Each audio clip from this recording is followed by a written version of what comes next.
You are now listening to a podcast from Church of Alpha Omega Christian Ministries, Incorporated. Listen to Pastora Marina Ralota talk about overcoming doubt. God bless you today. Kapalad ang mga naniniwala kahit hindi nila ako nakita. Pinagpala ng Panginoon ang kanyang salita.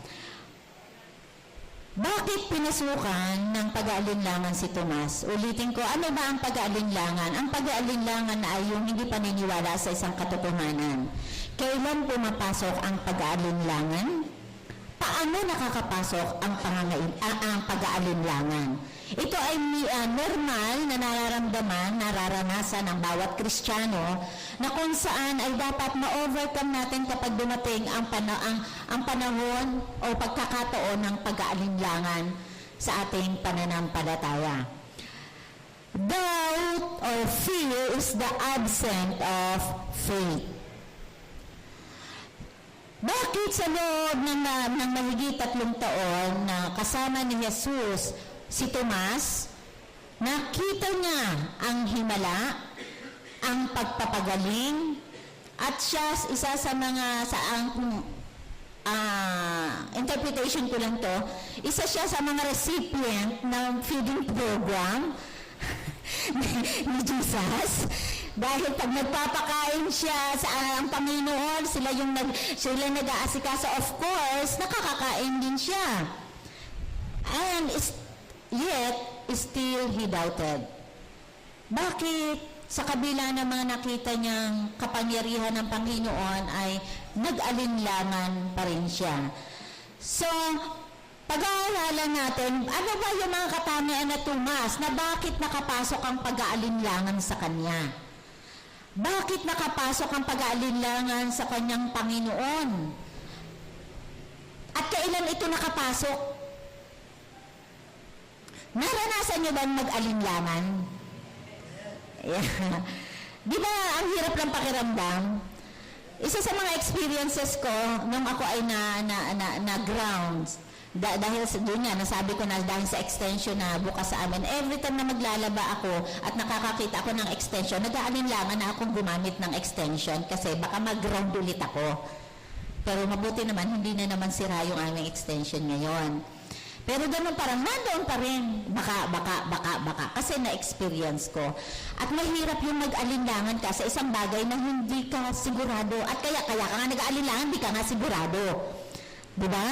Hindi ka sigurado sa iyong ginagawa, hindi ka sigurado sa iyong tatahakin, hindi ka sigurado, kaya ka nag-aalinlangan. Ngayon, si Tomas, isa sa mga tagasunod, disipulo ng Panginoon, ay pinasukan ito.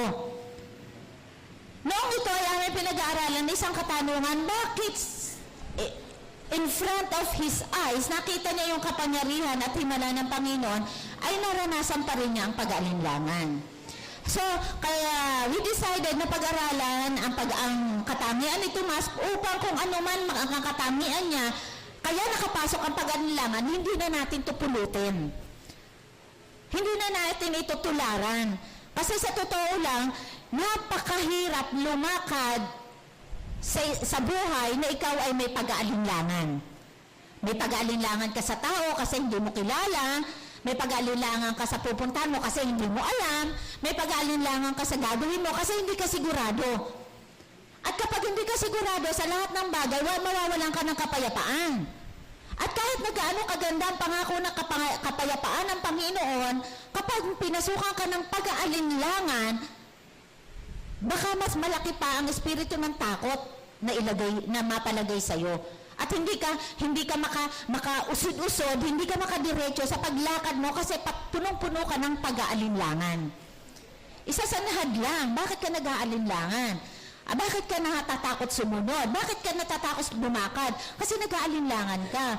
At yun ang gustong pakawalan at gustong paunawa ng Panginoon sa atin na sa paglakad natin, sa pagsunod sa Panginoon, ayaw ng Diyos na tayo ay nag-aalinlangan. Amen. At dalangin ko na mawala na after hearing the Word of God today is mawala na yung pag-aalinlangan na mayroon, kung mayroon man, anumang klaseng pag-aalinlangan, saan ka man nag-aalinlangan, mawala ito pagkatapos ng Word of God na maririnig natin ngayong umaga. Amen. Okay. Tingnan natin ang unang katangian ni Tomas. Bakit nakapasok ang pag-aalinlangan? Bakit natagurian siya, the doubting Thomas, o si Tomas na nag-aalinlangan? Sabi sa John 14:5,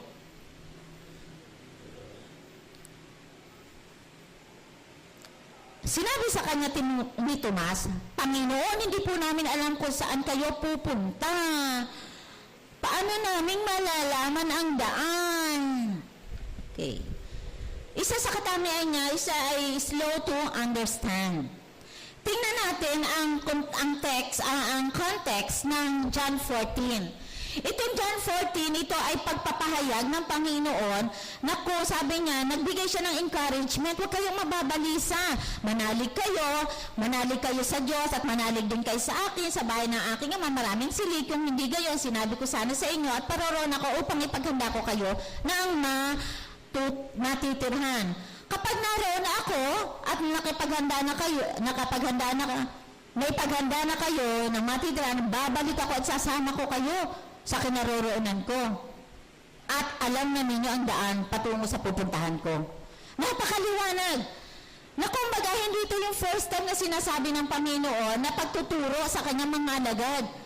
And yet, noong ito na yung moment na ang Panginoon ay nagpapaalam na, hindi pa rin maunawaan ni Tomas. Panginoon, sabi niya, hindi po namin alam kung saan kayo pupunta. Ay napakaliwanag naman na sinabi ng Panginoon na kayo pupunta sa Ama, ipaghahanda ko kayo ng matitirhan. Kapag nakapaghanda na, babalik ako, susunduin ko kayo. And yet, itong si Tomas ay mayroong kahinaan. At ang kahinaan niya ay yung kahinaan ng pangunawa.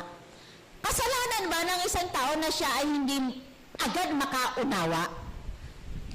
Actually, may solusyon ang bawat bagay. Sabi nila, hindi na maiiwasan ng miscommunication. Kahapon binanggit din ito ni Pastor Hintaywe nang nagkakaroon ng seminar about church planting. Dalawang problema sa iglesia. Isang sabi nga miscommunication, or even it is well communicated, disobedient is entering. So, ibig sabihin, kahit daw may dalawang bagay na nangyayari kapag mayroong instruction o may itinuturo, ayaw intindihin ang sinasabi o ina-announce or ayaw sumunod kahit naiintindihan. Napakaliwanag. Katulad na lang itong senaryo ni Tomas na napakaliwanag yung sinasabi ng Panginoon kung paano siya pupunta sa Ama at bakit siya pupunta at bakit siya babalik. Pero ito si Tomas, hindi ko po alam, ano ba yung daan? Saan ba po ang daan? Pero ang kagandahan kay Tomas, kahit hindi niya nauunawaan, kahit siya kasama ng Panginoon po sa mga panahon na nagtuturo siya, kahit mahina o slow yung kanyang pangunawa, medyo mahina siya, sabi niya, ang kagandahan kay Tomas, bagamat hindi niya naintindihan ng sinasabi, o lalakarang proseso kung paano papunta sa langit. Sabi niya, nagtanong siya sa tamang tao. At naging tapat siya sa kanyang nararamdaman. Kaya naman itinuro ng Panginoon sa kanya at tahimik siyang nakasunod. Kanina ang tanong, kasalanan ba ng isang tao na siya ay isang mahinang umintindi? Siguro talaga namang mayroong ganoon. Sabi nga, pag nagbibiruan, kasi nung maliit kami ay, sapsap lang ang ulam namin, kaya kulang ng vitamina ang utak. Okay. Yung mga biruan na kung saan minsan may factor ang pagkain o vitamina, kaya ang utak daw ay mahina, agad-agad umintindi. Pero, sabi nga, yes, meron talagang mabilis mag-catch up, sa usapan, meron naman talagang delayed reaction, Na nangyari na ang mga pangyayari, saka pa lang niya maiisip, oo nga ba't ba ganoon? Tapos na ang pangyayari, kaya pa lang siya nagre-react. So talagang may ganoon na merong slow, merong mabilis. Sabi nga pa, kung pag-aaralan daw nga natin ang nature ng babae at lalaki, ang lalaki nga raw kapag nag-isip yan, focus lang yan sa isang bagay. Pero ang babae kapag nag-isip yan, para yung spaghetti sa plato. Hello? Ibig sabihin, ganun kabilis ang utak ng babae. Pwedeng habang namamalansya, nagte-text, naglalaba, nagluluto, may kausap at nanonood pa ng TV. Ganyan ang babae, nature yan ng babae. At minsan, pag may nagtatanong pa, kahit may kausap sa phone, sige, hello? Okay, kayang-kaya yan ng babae. Pero pangkaraniwan ng mga lalaki, pag may ginagawa, huwag mo yung kakausapin. Hindi naman lahat, pero mayroong ganon. At kapag kinausap mo yan, out of focus na yan.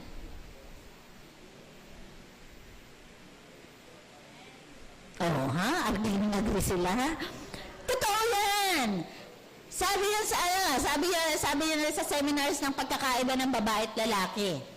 Ang utak daw ng lalaki, sabi yan sa marriage seminar namin, sa couple seminar, ay para daw ang isip daw nakafocus lang sa isang box. Kaya focus sila, kaya seryoso sila sa kanilang ginagawa. Pero ang babae, ang utak niya parang spaghetti sa plato. Magpaganon-ganon man, kahit anong gawin mo, tanungin mo, tama, sagot. Okay. Hello. Okay. Pero, sabi ko nga, hindi naman kasalanan ng isang tao kung siya nung bata ulam sapsap na perito o diles o tuyo, hindi naman kasalanan kung talagang yun ang nakayanan. I don't know kung ito may factor talaga sa bilis ng pag-iisip ng isang tao. Pero ang alam ko, kapag talaga nagba-vitamins ang utak, sumisigla ang utak. Okay. Pero sa panahon naman ni Tomas, at ng Panginoon, wala pang vitamins. Kaya lang, isang nature ni Tomas, talaga lang, kahit na itinuturo ito ng Panginoon, hindi na maunawaan. Pero ang kagandahan sa attitude niya, sa lahat ng hindi niya nauunawaan, direkto siya sa tao, kung saan at kung paano, at sinasabi niya, ang lawan ng puso niya, hindi ko po maunawaan eh. Mabuti na lang itong Panginoon ay mahaba ang pasensya. Mabuti na lang hindi sinasabi, ano ba naman, napakahina naman ang kutotin mo. Buti naman, hindi ganoon ng Panginoon. Pero ang kagandahan niya, naging honest siya. Kahit siya ay mahinang umintindi, nagtanong siya, Panginoon, sabi mo aalis ka, sabi mo pupunta ka, hindi ko po talaga maunawaan, saan ka pupunta? Paano kami pupunta roon? Tamang tao ang tinanong, kaya nakasagot siya, nakuha niya ang tamang sagot. Hello? Pero sa kabila ng lahat, mayroon pa rin kasagutan ang Diyos eh.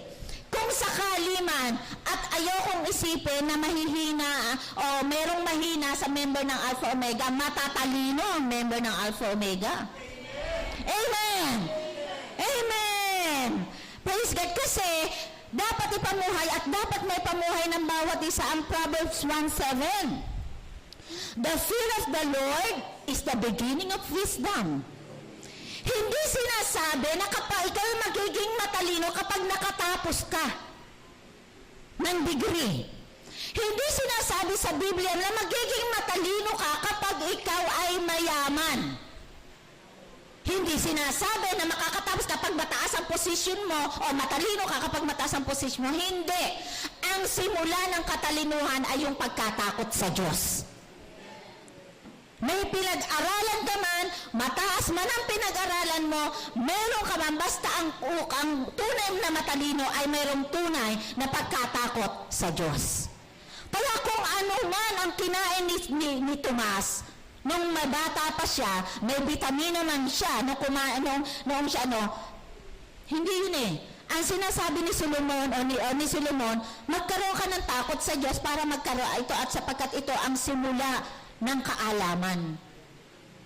Hindi sa padamihan ng accomplishments o paramihan ng pera, kung hindi ang tunay na pagkatakot. Pangalawa, katangian ni Tomas, John 11:16. Ang teksto naman nito ay noong namatay ang kanyang kaibigan si Lazaro. Ang sabi rito ni Tomas, si Tomas, na tinatawag na kambal, ay nagyaya sa kanyang mga kasama. Sumama tayo sa kanya kahit sa kamatayan. Okay. Masyado siyang impulsive. Okay. Na kung saan, parang siya yung, sabi niya, siya yung disciple ng Panginoon na, alam niyo yung word na may masabi lang. Hello? Yung bang may masabi lang. Yung bang hindi niya alam ang kanya sinasabi, may masabi lang. Nasabi niya, basta may masabi lang. Sabi niya, sumama tayo sa kanya hanggang sa kamatayan. Pero we know naman the story. Sa pagkabuhay ng Panginoon, hindi na niya ito pinaniwalaan. Okay. May masabi lang. Ito yung sabi nga, yung pagiging impulsive niya o pagiging traditionalism, yung pagiging religious niya, yung religious spirit, masabi lang kasama ng Panginoon. Basta masabi lang na nakasimba, nasabi lang na member ng alpa, ng isang iglesia, masabi lang, ma-identify lang. Pero ang totoo, kapag dumating na yung moment na kinakailang ipahayag kung sino talaga ang kasama ni Kristo o ang tagasunod ni Kristo, nawawala na. Ito yung puro emosyon. Okay? Very impulsive. May masabi lang. Sasama tayo sa kanya kahit sa kamatayan. Nagyakag pa. Sabi ko nga, nung pinag-aaralan ko, siguro magandang maging head ng visitation committee to si Tomas eh. Magaling magyakag. Sasama tayo hanggang sa kamatayan. Kaya nga lang, hindi yun ang katotohanan ng kanyang buhay. Ang nauna sa kanya, emosyon. Ang nauna sa kanya, yung pagiging impulsive niya. Nakakalata niya, sabi nga sa karamihan, sa mga disipulo o tagasunod ng Panginoon, kaunahan si Pedro na pinaka-impulsive, and then Thomas. Palaging may masabi lang. Okay. Pangatlo, John 20. 24. Ito ngayon. Namiss niya. Ngunit si Tomas, na tinaguri ang kambal, isa sa 12 ay wala roon nang dumating si Jesus. Si Tomas, pala absent. Sabihin mo nga sa katabi mo, pala absent si Tomas. Namiss niya ang pinakamahalagang event. Yeah, okay? Namiss niya ang isa sa pinakamahalagang event ng paglilingkod sa Diyos. Ano to? Yung masaksihan mo yung muling pagkabuhay ng Panginoon. Di ba? Sabi ko nga, ang pisa sa mga dapat pangawak at panampalatayanan ng isang Kristiyano ay nabuhay na maguli ang Panginoon. Kasi sabi nga ni Pablo, kapag hindi mo pinaniwalaan na si Kristo namatay at nabuhay, pag hindi mo pinaniwalaan, walang saysay ang pananampalataya mo. Ngayon, si Tomas meron ng pribilehiyo na kitang-kita sana niya. Kitang-kita sana niya ang huling pagkabuhay ng Panginoon, kaya lang wala siya.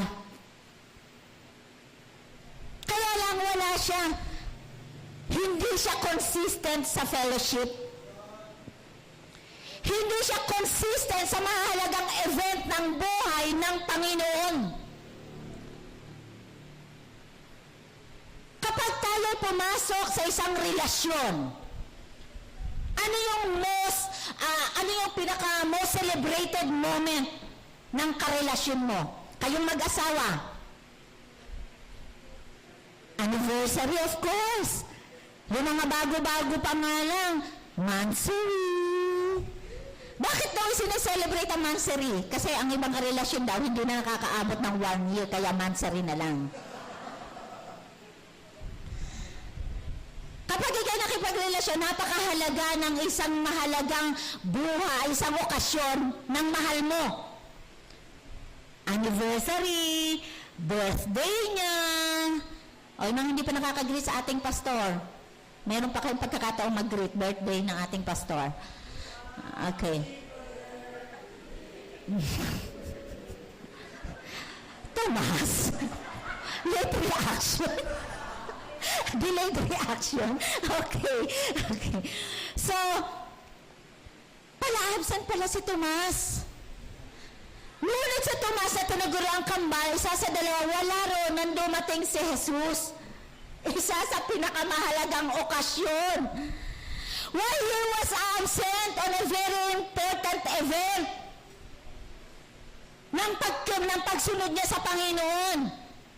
Samantalang, I received the revelation last week, delivered by Ninang Banji.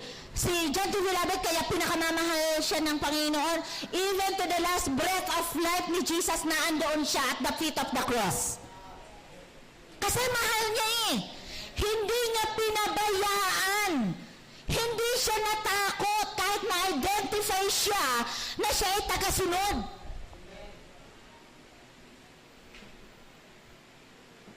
Sino pa ang kasama ni John D. Vilabet?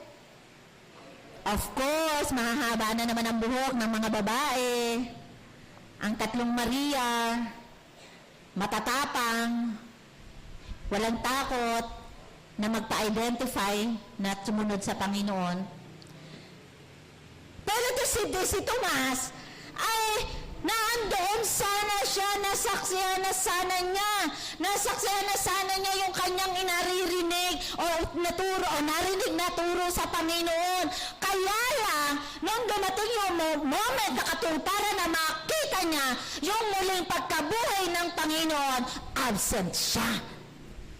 He missed half, almost, not more than half, I think, 99% of his life. Bakit? Isa sa napakagandang moment na maranasan natin ay yung sinasabi natin na experience natin ang kapangyarihan at ang Espiritu ng Diyos. I remember, karamihan sa mga nag-encounter, bakit po mo nagsinabi? Grabe! Hindi kayang i-express eh. Kung ano yung nararamdaman. Hindi kayang i-express na kahit sino pwedeng sabihin. Pero yung nararamdaman, the moment na may encounter mo, hindi lamang dito o hindi sa puso mo, sa espiritu mo, hindi mo kayang express at yun ang na-miss ni Tomas. Kaya nga tayo binigyan ng chance ng Lord na patuloy nating ma-experience ang pagmamahal niya. Yes, naandito ang presensya ng Lord. Kaya lang the very moment, the highlights, na yung pinakatalagang intimate, yung pinaka-encounter, napakasarap maranasan.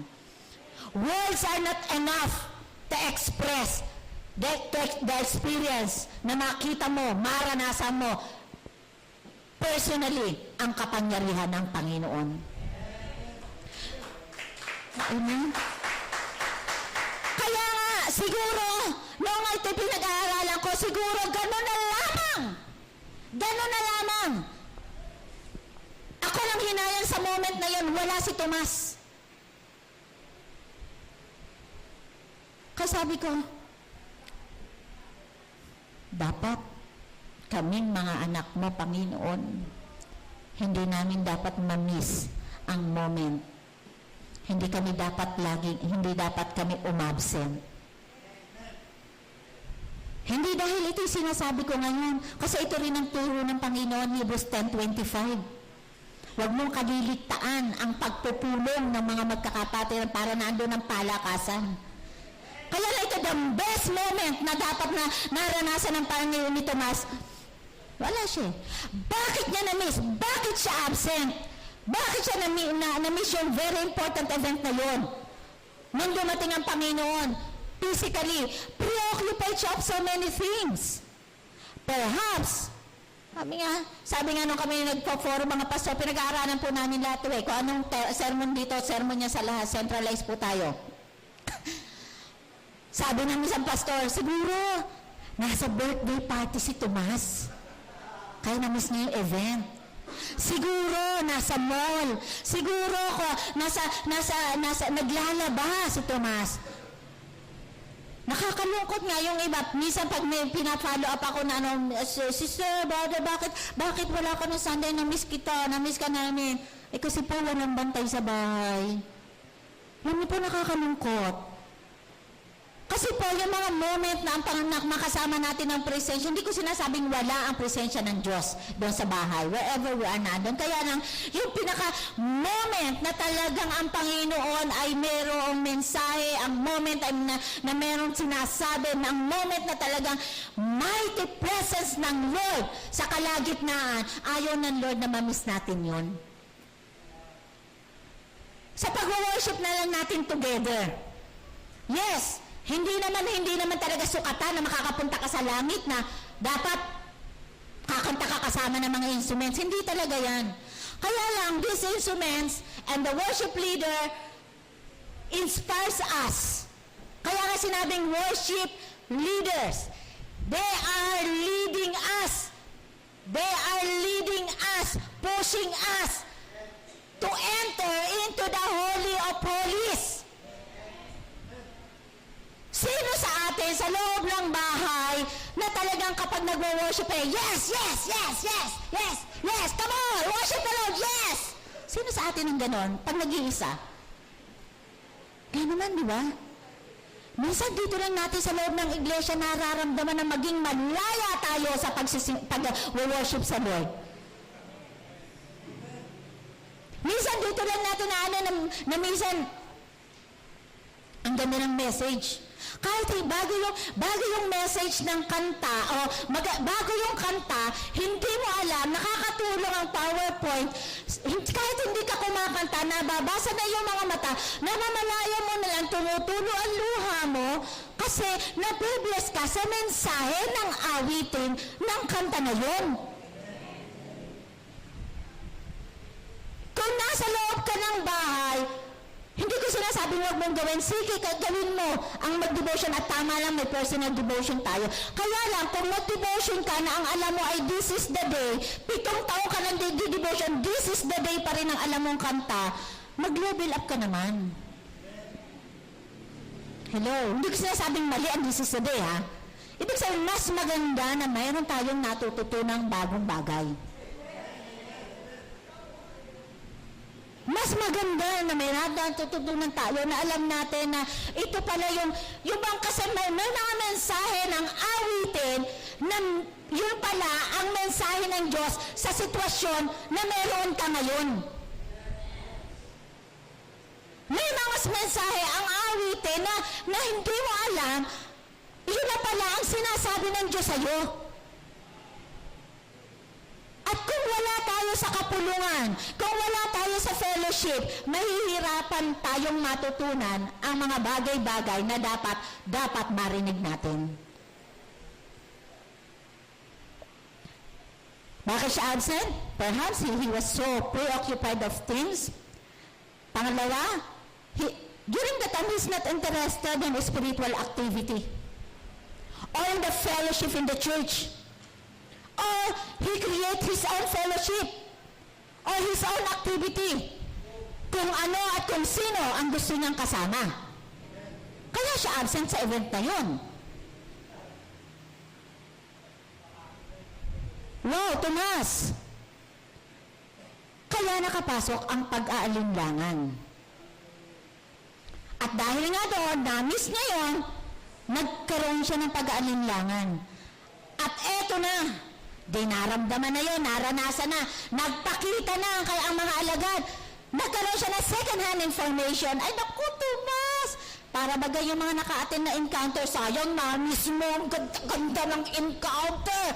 Sabi ng ibang hindi na lang, kayo na lang. Sabi sa verse 25, nag-alinlangan siya. Hanggat hindi ako naniniwala, hanggat hindi ko nakikita. Hindi ako naniniwala hanggat hindi ko nakikita. Second hand information lang kasi eh. Alam niyo, talagang ang encounter hindi pwedeng transfer yan. Kailangan personal mo yung encounter talaga. Hindi ako naniniwala hanggat hindi ko nakikita. Sabi ni Tomas, alangan-alangan siya talaga namang, ay naku, ano ba yung pinagsasasabi niyo yan? Ano ba yung mga pinagsasasabi niyo yan? Hanggat hindi ko nararanasan, hindi ako maniniwala. At ito yung pumasok kay Tomas. Pero alam nyo, kapag naaalala ko itong pag-aalinlangan o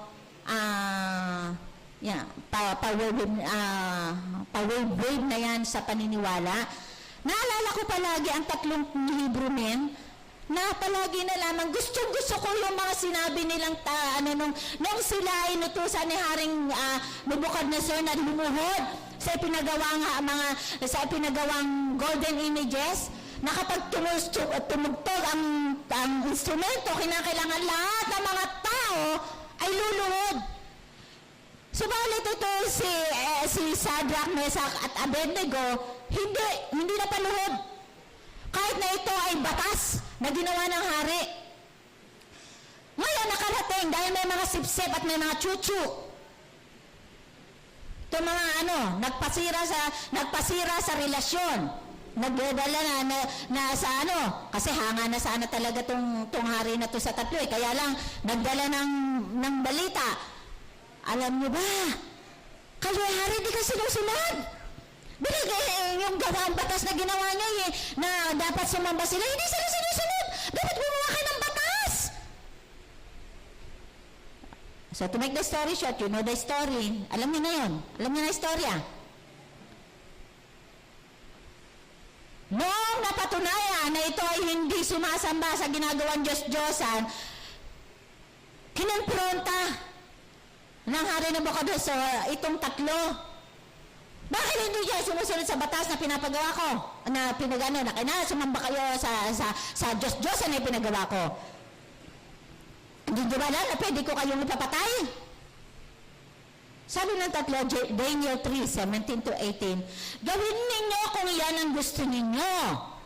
Ang Diyos na aming pinaglilingkuran na magliligtas sa amin sa pugong na iyon at sa inyong kapangyarihan. Verse 18, I like this. At kung hindi man niya gawin ito, hindi pa rin kami sasamba sa rebultong ipinagawa ninyo. Alam niyo yung between life and death, alam nila kung sino at kung ano ang tama nilang gawin. Na ang kapalit ay ang buhay nila. Kasi wala silang pag-aalinlangan sa Diyos na kanilang pinaglingkuran. Wala silang pag-aalinlangan sa pananampalataya na in-embrace nila. Wala silang pag-aalinlangan na sila ay pababayaan, pero nagsalita sila. Kung hindi man yung gawin niyon, hindi pa rin. Pero ang katotohanan na yon, handa sila. Kasi ang napakalalim ng kanilang pananiwala sa Diyos na pinaglilingkuran nila. So you know the story. Pinainit pa ng 7 beses ang pugong na yon, ng apoy na yon. At yung mga naglagay nga sa 3, namatay dahil sa init. Nung pinapanood ng hari, yung 3, alam niya, 3 yung inilagay sa pugo ng apoy na yon, nakita niya 4. Ay, diba, 3 lamang yung ipinadala ko, ay pinadala natin. Bakit 4 tong nakikitang ito? Bakit 4 tong nakikita kong ito? Malamang, ito ay yung Diyos na sinasabi nila. Sa verse 29, napakaganda sabi niya. Sabi sa verse 29, kaya nung nakita nila, hindi na mamatay itong 3, paikot-ikot pa nga sa apoy paikot-ikot pa. Siguro napagod na itong hari na bukod. Ihaw na, ilabas na sila. Kaharap na ulit ng hari.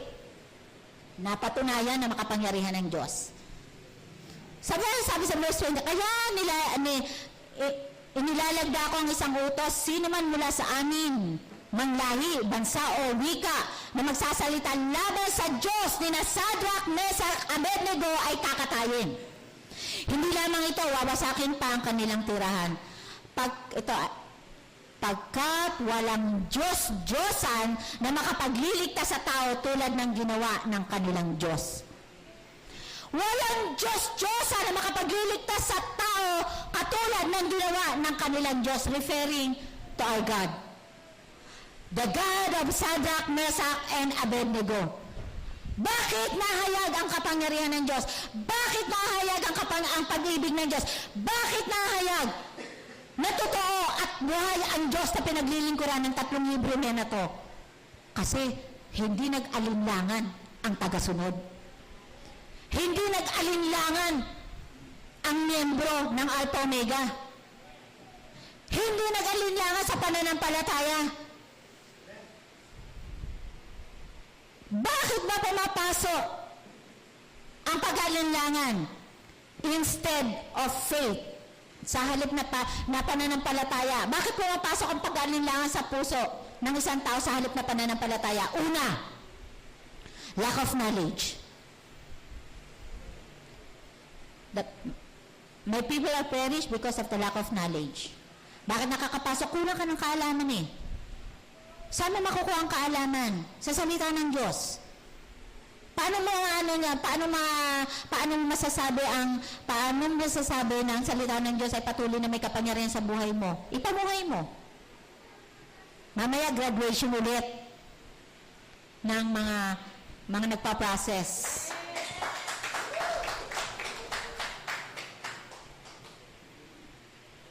Sa graduation na to, kailangan lumakad tayo sa ibabaw ng mundong ito na may kaalaman sa salita ng Diyos. At hindi lang kaalaman, maipamuhay ang salita ng Diyos. Para ang pag-alinlangan na napakaliwanag naman na hindi galing sa Diyos,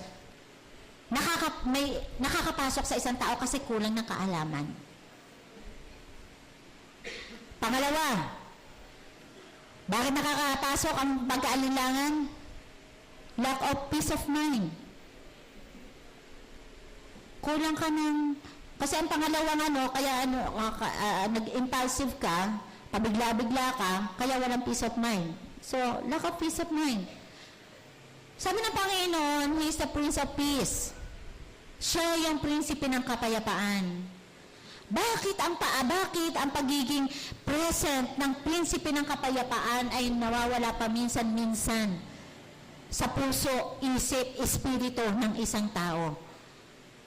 Bakit ang alam natin na sinasabi naririnig ng ating mga tainga na si Jesus ang hari ng kapayapaan, bakit paminsan-minsan ay nakakapasok o nagigimbal, natatakot, nagugulumihanan ang puso ng isang Kristiyano? Na-entertain kasi ang mga maling bagay. Napapasukan ng maruruming kaisipan ang laman ng isipan. Pangatlo, bakit nakakapasok sa puso ng isang taong pag-aalinlangan? Lack of commitment. Lack of commitment. May commitment ka kaya lang kulang. Kaya ka nakaka-absent. Kaya ka na may miss. Kaya mo na may miss ang mga major event. Kaya mo na may miss ang mga special event. Sabi nga, ang ating pinapahalagahan, halimbawa, ahapon sinurprise ng mga primary si pastor.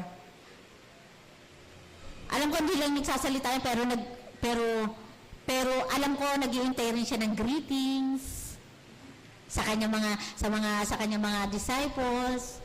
Siyempre, bumate. Aba, intentionally, talaga palang hindi binati ng kanyang kasi may plano. meron pala silang surprise. Pero sa mga panahon na araw ng birthday ko, ina-expect ko na may mag-greet. Eh, wala nag-greet. Alam niyo yung feeling na ganon? Frustrations. Yeah, frustrations. Pero, napunuan naman yon. Lack of commitment. Kapag na-frustrate natin ang tao na mahal natin, o yung karelasyon natin, ibig sabihin, nagkukulang tayo ng commitment sa Kanya. As well as sa Diyos. Lalo na sa Diyos, rather. Ang Panginoon ang unang nag-commit ng pagmamahal sa atin. Kahit na gaano kahirap, ang alam niyang daranasin niya, ikinumit niya ang buhay niya. Romans 5:8, while we were yet sinners, Christ died for us. Kinumit niya, ibinigay niya. Kaya nakakapasong pag-alinlangan. Actually, ang Panginoon dinaanan ng pag-alinlangan na bibigay ang buhay niya. Dinaanan niya nung siya nasa Garden of Gethsemane. Dinaanan siya, Ama, kung maaari sana, alisin mo ang sarong ito.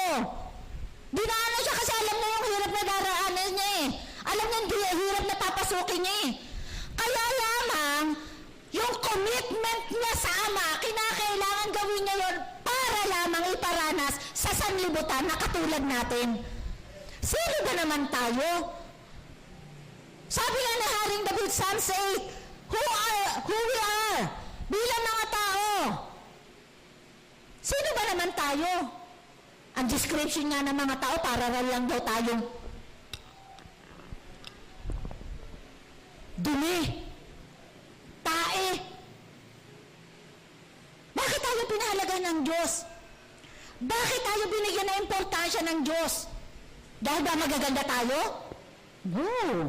Dahil ba matatalino tayo? No. Dahil makasalanan tayo. Kaya gano'n na lamang ang pagbibigay ng buhay niya, pagkukumit niya na kahit gaano kahirap ang daranasin niya, ikinumit niya ang buhay niya. Kaya sarap-sarap ba naman ang buhay ng Panginoon sa langit? Nakaupo siya sa kanang trono ng Ama.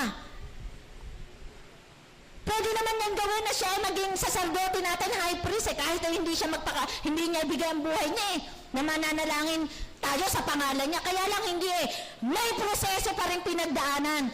Meron pa rin sakripisyo. Meron pa rin paghihirap just for the sake ng bawat isa sa atin. Kaya kung tayo ay meron tayong commitment sa Diyos, walang mahirap. May mahirap, yes, may mahirap. Rather, may mahirap. Pero ipagpapatuloy mo to kasi alam mo yung commitment mo Kahit alam mo may napakainit ng panahon. Commitment yan Hindi yan may commitment lang sa tao, commitment yan sa Diyos. Ang mga cell leaders, they have to visit, they have to pray sa mga cell members nila. Kaya I'm encouraging you, kung wala pa kayong cell leaders, magpasako po kayo kasi ang mga cell leaders, they are praying. We are praying, each one of you.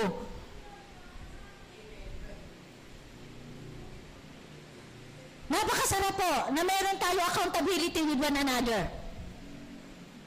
Na meron kang, alam mo na meron kang kabigatan, may pinagdadaanan ka, alam mo, unay Panginoon, pero may taong gagamitin ng Diyos para makareceive ka na encouragement, ma-embrace ka niya, may padama yung embrace ng Lord through your leader.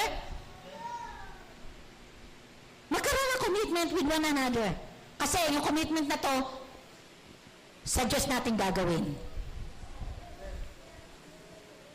Bakit pumapasok ang pag-aalinlangan sa pagpapatuloy sa paglilingkod? Kasi nga walang commitment. I-commit mo buhay mo sa Diyos. Na kahit anong mangyari sa pagdating ng Panginoon, dyan ka. Sa Panginoon ka. Hindi ka hihiwalay. Yung sinasabi ka na sa awit, I will not be moved, I will not be shaken. That is the true commitment.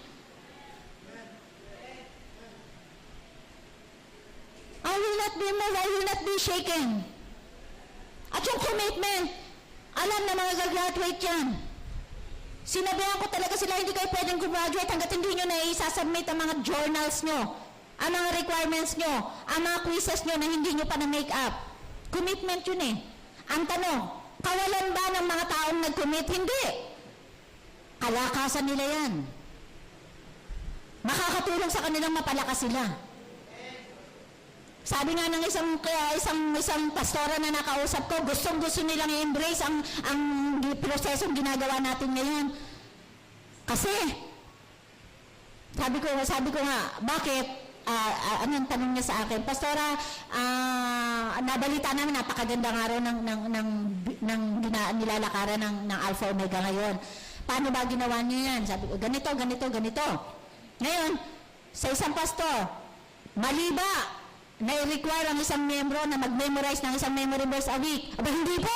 Hindi naman po! May kaganda nga nun eh! Kaganda nga isang membro magkaroon ng memory verse, isang memory verse a week eh. Actually, napaka-minimal lang yun. Ang tanong, kapag ba dumating ang pagkakataon na bawal na ang Biblia, hindi ka maapektuhan kasi ang Biblia nandito na sa puso mo, na-memorize na kasi nagproseso ka. Hello! Ang ganda! Maganda at ang Biblia hindi lamang minimemorize, ito ay ipinapamuhay. Bakit nakakapasok? Lack of trust. Ang sabi ni Timoteo, I know whom I believe, and I know He is able. First Timothy, kilala niya kung sino ang aking pinagkakatiwalaan. Kilala niya kung sino ang kanyang pinagkakatiwalaan. Ikaw ba nagtitiwala sa isang tao na hindi mo kilala? Itinuturo nga natin sa mga bata, lalo na ay pasukan, do not talk to strangers. Kapag sa loob ng bahay natin, pag may punga sa bahay natin, huwag kayong magpapapasok na hindi ka kilala. Kasi hindi natin may pagkatuo, hindi natin sila kilala. Noon lang nakita. Minsan nga kapag may nakausap lang tayo sa kalye, kapag aware tayo na uso-uso ang budol-budol, Lord, cover me with your presence. Kasi natatakot tayo na baka tayo mabiktima. Pero kapag alam mo, seryado ka ng banal na dugo ng Panginoon, hindi ka mabibiktima ng mga budol-budol gang na yan. Kasi mas makapangyarihan ng Espiritu ng Diyos na nasa sayo kaysa sa Espiritu sa ibabaw ng mundong ito. Okay. The point is, kapag hindi mo kilala ang isang tao at hindi mo siya first time mo lang siya makilala, mahihirapan ka magtiwala sa kanya. Tama ba ako? Pero kapag kilala mo ang isang tao, napatunayan mo na, nakilala mo na siya, kahit ang loob ng ref mo, kaya mong ipabuka sa kanya. Naalala ko to si Sister Nora noong bago-bago ko pala pinapalo. Kahit yung serial number ng kanilang padlock ibinigay sa akin. Pastora, ito ang number, pumasok na kayo sa bahay. Ban ba yun? Ito number, pumasok na kayo sa bahay kasi nasa palengke pa po ako, padating na po ako. Huwag po kayong tumayo doon sa ano. Sabi ko sa isip-isip ko lang, nakakahiya naman, baka may makakita ng iba sa amin dito na, hoy, sino kayo? Ba't kayo nagbawa ka sa bahay ng may bahay? Ano kinakailang lalo pa nating makilala at yung sinasabi ni Timoteo, I know whom I believe, para magtiwala ka. Dapat malaman mo kung sino yung pinagkakatiwalaan mo, at kapag pinagkatiwalaan mo, hindi ka magkukulang yung tiwala sa kanya kapag nakilala mo siya. Ngayon ang tanong, meron bang hindi ka tiwala sa Diyos? Meron bang hindi ka tiwala sa Panginoong Jesucristo? Meron bang mga bagay na imposible sa Diyos ng mga Diyos? Meron bang mga bagay na mahirap sa ating Diyos?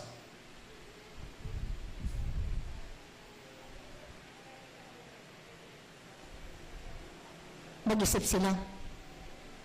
Meron nga ba?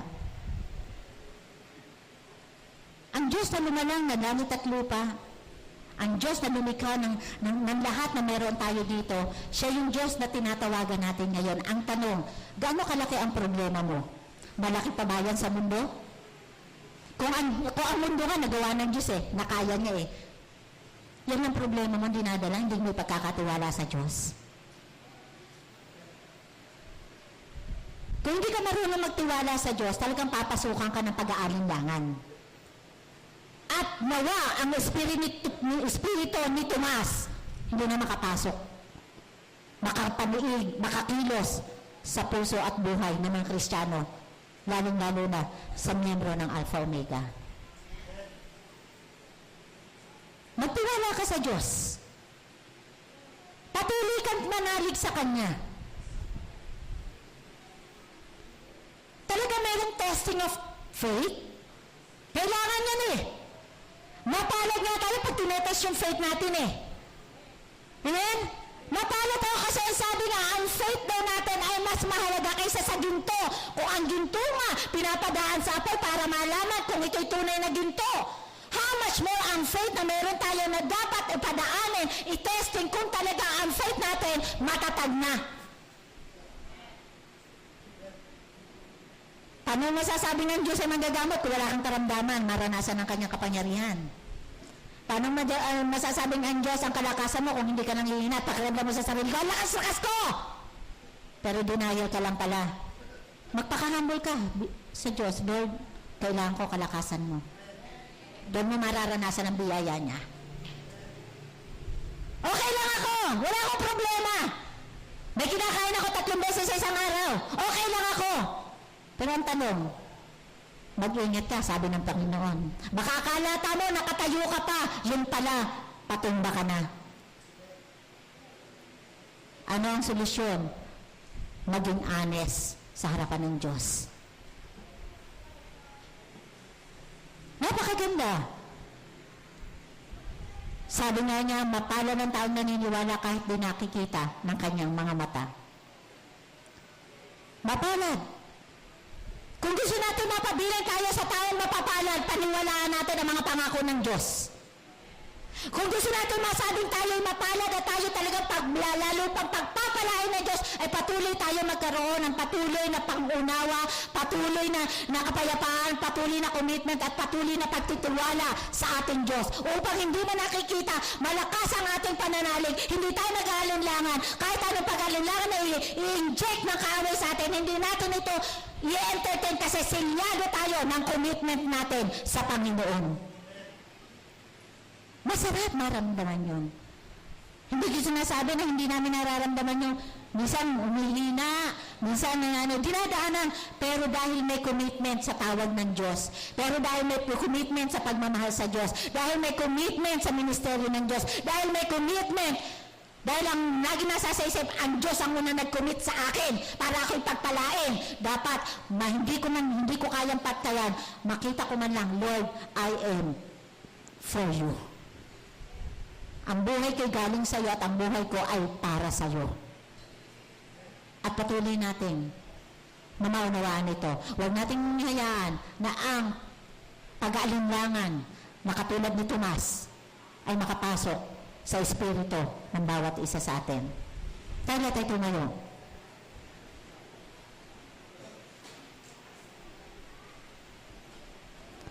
Why Thomas doubted? Because he was slow to understand. Pero ang susi, magkakaroon ka ng takot sa Diyos para maunawaan mo.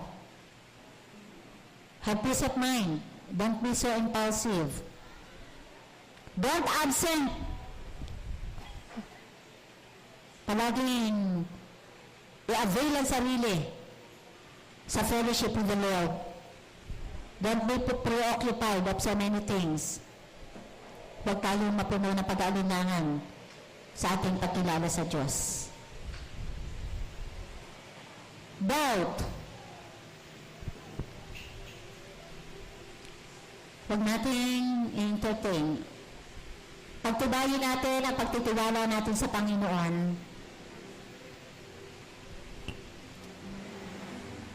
Patuloy tayong lumapit, magpakababa sa harapan ng Diyos sa oras na ito. Perhaps nandito ka sa kalagitnaan ito, sinasabi mo, Panginoon, pinapasukan ako sa mga panahon ito ng pag-aalinlangan. kung talagang tutugunin mo ang pangangailangan ko at ang kahilingan ko. Gusto kong mas magtiwala sa iyo kaysa i-entertain ang pag-aalinlangan sa iyo. Just be transparent and be honest to God. Katulad ni Tomas, sinabi niya ang laman ng puso niya,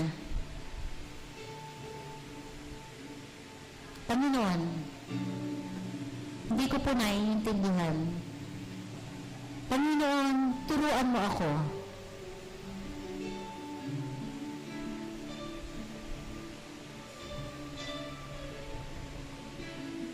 The Spirit of the Lord is in our midst this morning.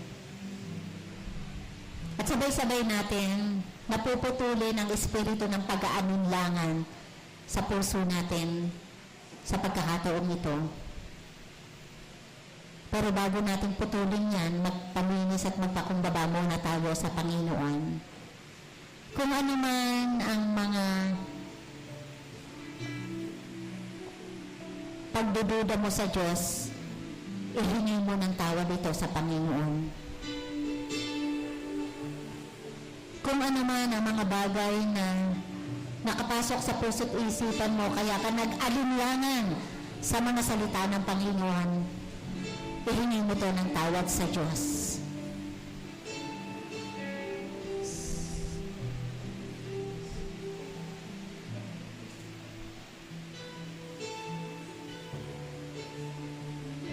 Yes. Sige, buksan mo ang puso mo sa Panginoon. Kung may karamdaman